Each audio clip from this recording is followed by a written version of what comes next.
നമസ്കാരം, എല്ലാവർക്കും ഒരു പുതിയ വീഡിയോയിലേക്ക് സ്വാഗതം. അപ്പോൾ നമ്മൾ ഇന്ന് കൊഴുവ അല്ലാന്നുണ്ടെങ്കിൽ നത്തോലി എന്ന് പറഞ്ഞാൽ ഈ മീൻ കൊണ്ടുള്ള മീനച്ചാർ നിന്ന് റെസിപ്പിയാണോ കാണിക്കുന്നത്. അതിനായി ഞാൻ ഒരു 1.5 കിലോ ഉണ്ടായിരുന്നു കേട്ടോ. 1.5 കിലോ 100 രൂപ അങ്ങനെ മേടിച്ചതാണ് കൊഴുവ. അപ്പോൾ അത് നന്നായിട്ട് ക്ലീൻ ചെയ്തെടുക്കണ്ട കേട്ടോ. അതായത് അതിൻ്റെ തലയും വാലും ചെതമ്പലുണ്ടാവും കേട്ടോ. അപ്പോൾ അതൊക്കെ കളഞ്ഞ് പിന്നെ അതിൻ്റെ കുടലും അതെല്ലാം കളഞ്ഞിട്ട് നന്നായിട്ട് ക്ലീൻ ചെയ്തെടുക്കാം കേട്ടോ. അതിനുശേഷം നമുക്ക് നന്നായിട്ട് കഴുകണ സമയത്ത് കുറച്ച് ഉപ്പൊക്കെ ഇട്ടിട്ട് നന്നായി ഒന്ന് കഴുകിയെടുത്താൽ മതി. അപ്പം ഞാൻ അതേപോലെ കഴുകി എത്രയും നന്നാക്കിയൊക്കെ വന്നപ്പോൾ ഇത്ര ഉള്ളൂ കേട്ടോ മീൻ. അതേപോലെ ഇത് വറുത്ത് വരുമ്പോൾ ഇതിലും കുറച്ചുണ്ടാവുള്ളൂ കേട്ടോ. അപ്പം ഞാനിത് നന്നായിട്ട് ഒന്ന് വറുത്തെടുക്കാം ഫസ്റ്റ്. അപ്പോൾ അതിന് വറുക്കാനായിട്ടുള്ള മസാല ചേർക്കാം കേട്ടോ. അതിൻ്റെ വീഡിയോ എടുക്കാൻ ഞാൻ മറന്നു കേട്ടോ, മസാല ചേർക്കണ വീഡിയോ.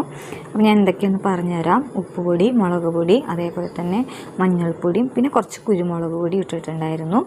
പിന്നെ കുറച്ച് കാശ്മീരി ചില്ലി പൗഡർ കേട്ടോ. ഇത്രയും പൊടികളാണ് ഇട്ടത്. അതായത് ഉപ്പും മുളക് പൊടിയും മഞ്ഞൾപ്പൊടിയും കാശ്മീരി ചില്ലി പൗഡറും കുരുമുളകും. അപ്പോൾ ഇത്രയും പൗഡറുകളാണ് ഇട്ടത്. അപ്പോൾ എല്ലാ മസാലകളും ചേർത്തിട്ട് നന്നായിട്ടൊരു മസാല തേച്ച് ഒരു മണിക്കൂറോളം വെക്കാം കേട്ടോ. അതിനുശേഷം നമുക്കിതൊന്ന് വറുത്തെടുക്കണം. അപ്പോൾ ചട്ടി വെച്ച് എണ്ണയൊക്കെ ഒഴിക്കുക. നന്നായി ചൂടായതിന് ശേഷം നമ്മുടെ കൊഴുവേണ്ടല്ലോ അത് നന്നായിട്ടൊന്ന് ഫ്രൈ ചെയ്തെടുക്കാം കേട്ടോ. അപ്പോൾ ഇത് ഞാൻ നന്നായിട്ട് ഫ്രൈ ചെയ്തെടുത്തതാണ്. കണ്ടില്ലേ, ഇത് അത്രയും ഉണ്ടായിരുന്നു. 1.5 കിലോ ഉണ്ടായിരുന്ന കൊഴുവ കേട്ടോ. അത് ഇപ്പം വറുത്ത് കഴിഞ്ഞപ്പോൾ ആകെ ഇത്രയേ ഉള്ളൂ. നല്ലോണം മുരിച്ച് തന്നെ ഞാനിത് വറുത്തെടുത്തിട്ടുണ്ട് കേട്ടോ. അതിനുശേഷം നമുക്കിനി അച്ചാർ തയ്യാറാക്കേണ്ടത് എങ്ങനെയാണെന്ന് നോക്കാം. അതിന് നമ്മൾ കൊഴുവ വറുത്ത ആ ഒരു എണ്ണയുണ്ടല്ലോ അതിൽ തന്നെ കടുകും അതേപോലെ തന്നെ ഉലുവയും കൂടി പൊട്ടിക്കാം കേട്ടോ. അപ്പോൾ ഞാനത് കടുകും ഉലുവയാണ് പൊട്ടിക്കൊണ്ടിരിക്കുന്നത്. അതിനുശേഷം നമുക്ക് വേപ്പിലയൊക്കെ കയ്യിലുണ്ടെന്നുണ്ടെങ്കിൽ ഇടാം കേട്ടോ. എൻ്റെ കയ്യിൽ വേപ്പിലൊന്നും ഉണ്ടാകാത്തതുകൊണ്ടാണ് ഞാൻ വേപ്പില ഇടാനത്. അതിനുശേഷം നമുക്ക് അതിൽ ഇഞ്ചി വെളുത്തുള്ളി ചേർക്കാം. ഞാൻ ഇഞ്ചി വെളുത്തുള്ളി പേസ്റ്റാണ് ചേർത്തത്. അതിനുശേഷം നമുക്ക് പൊടികൾ ചേർത്ത് കൊടുക്കാം കേട്ടോ.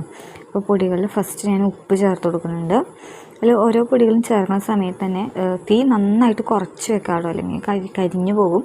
അല്ലാന്നുണ്ടെങ്കിൽ ഓഫ് ചെയ്തിട്ടാണെങ്കിലും വെക്കുക. എന്നിട്ട് നമ്മൾ പൊടികൾ ഇട്ട് കൊടുക്കാം കേട്ടോ.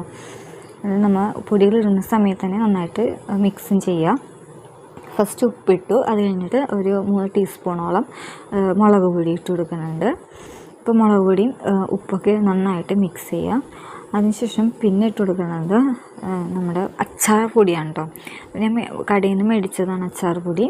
അപ്പോൾ ഒരു പാക്കറ്റ് മേടിച്ചിട്ടുണ്ടായിരുന്നു അച്ചാറിൻ്റെ പൊടി. അപ്പോൾ ഞാൻ അതിൻ്റെ ഒരു പകുതിയോളം അച്ചാർ പൊടി ഞാൻ ഇതിലിട്ട് കൊടുക്കുന്നുണ്ട് കേട്ടോ. അപ്പോൾ ഞാൻ അച്ചാർ പൊടി ഇട്ട് കൊടുക്കാൻ പോകുന്നതാണ്. അച്ചാർ പൊടിയാണ് ഞാൻ ഇപ്പോൾ ഇട്ട് കൊടുക്കുന്നത്. നല്ലോണം ഇട്ട് കൊടുത്താണ് കേട്ടോ അച്ചാർ പൊടി. അപ്പോൾ നല്ല ഗ്രേവി ആയിട്ടൊക്കെ നിന്നോളും അച്ചാർ.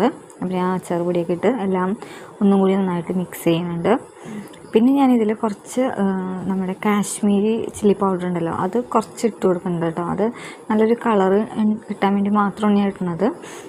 നിങ്ങളുടെ കയ്യിലില്ല എന്നുണ്ടെങ്കിൽ കാശ്മീരി ചില്ലി പൗഡർ ഇടേണ്ട ആവശ്യമില്ല കേട്ടോ. അതേപോലെ തന്നെ വേപ്പിലാണെന്നുണ്ടെങ്കിലും നമുക്ക് ഈ സമയത്ത് ഇടായിരുന്നു. മറ്റേ കടുക് ഉലുവയൊക്കെ പൊട്ടുന്ന സമയത്ത് വേപ്പിലുണ്ടെന്നുണ്ടെങ്കിൽ ഇടാം. ഞാൻ വേപ്പില ഇല്ലാത്തതുകൊണ്ടാണ് ഇടാഞ്ഞത്. അപ്പോൾ നമ്മുടെ മസാലപ്പൊടികളെല്ലാം ചേർത്തിട്ടുണ്ട്. ഇത് കാശ്മീരി ചില്ലി പൗഡറാണ്. ഞാൻ ആദ്യം പറഞ്ഞ കാശ്മീരി ചില്ലി പൗഡറാണ് ഇട്ട് കൊടുക്കുന്നത്. അപ്പോൾ എല്ലാ മസാലകളും നന്നായിട്ട് മിക്സ് ചെയ്തെടുക്കാം.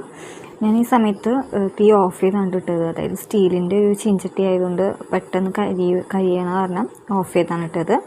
അതിന് ശേഷം നമുക്കിതിൽ വിനീഗർ ഉണ്ടല്ലോ അത് ഒഴിച്ചു കൊടുക്കാം കേട്ടോ. അത് ഒഴിച്ചു കൊടുക്കുമ്പോഴേക്കും നമ്മൾ തീയെ ഓൺ ചെയ്യുക. ഓൺ ചെയ്തിട്ട് സിമ്മിൽ തന്നെ ഇടാം. എന്നിട്ട് നമ്മൾ വിനീഗർ ഒഴിച്ചു കൊടുക്കാം. ഇതാണ് ഞാൻ കൊഴുവ വറുത്ത് വെച്ചിട്ടുണ്ടായിരുന്നത്.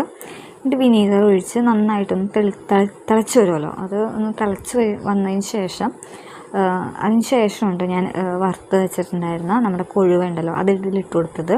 ഇതിപ്പോൾ നന്നായിട്ട് തിളയൊക്കെ പൊട്ടുന്നുണ്ട്. ഈ സമയത്ത് നമ്മൾ വറുത്ത് വെച്ച കൊഴുവ ഉണ്ടല്ലോ അത് ഇതിലോട്ട് ചേർത്ത് കൊടുക്കാം കേട്ടോ. അപ്പോൾ ഇത്രയേ ഉള്ളൂ അച്ചാർ ഉണ്ടാക്കുന്ന റെസിപ്പി എന്ന് പറയുന്നത്. ഈ മീൻ നന്നാക്കി എടുക്കാനും അതേപോലെ ഒന്ന് ഫ്രൈ ചെയ്തെടുക്കാനും മാത്രം കുറച്ച് സമയം എടുക്കും. അല്ലാന്നുണ്ടെങ്കിൽ പെട്ടെന്ന് തന്നെ നമുക്ക് അത് രണ്ടും ചെയ്ത് കഴിഞ്ഞാൽ നമുക്ക് പെട്ടെന്ന് തന്നെ അച്ചാർ ഉണ്ടാക്കിയെടുക്കാം. അച്ചാർ ഉണ്ടാക്കാൻ അധികം സമയമൊന്നും വേണ്ട കേട്ടോ. പൊടികളൊക്കെ ഇട്ട് കുറച്ച് വിനീഗറൊക്കെ ഒഴിച്ച് കഴിഞ്ഞാണെന്നുണ്ടെങ്കിൽ നമ്മുടെ അച്ചാർ റെഡി ആയിട്ടുണ്ട്. പിന്നെ ഇതിൽ കായപ്പൊടി ഒന്നും ചേർത്തിട്ടില്ല. ഉലുവ വറുത്താണ് ചേർത്തേക്കുന്നത്. അപ്പോൾ ഇതേ നമ്മുടെ അച്ചാർ റെഡി ആയിട്ടുണ്ട്. ഇത് കേടുകൂടാണ്ടിരിക്കാൻ ഫ്രിഡ്ജിൽ വെക്കാം കേട്ടോ. പുറത്ത് വേറെ ഒന്നും ചേർക്കാത്ത കാരണം ഫ്രിഡ്ജിൽ തന്നെ വെക്കാം.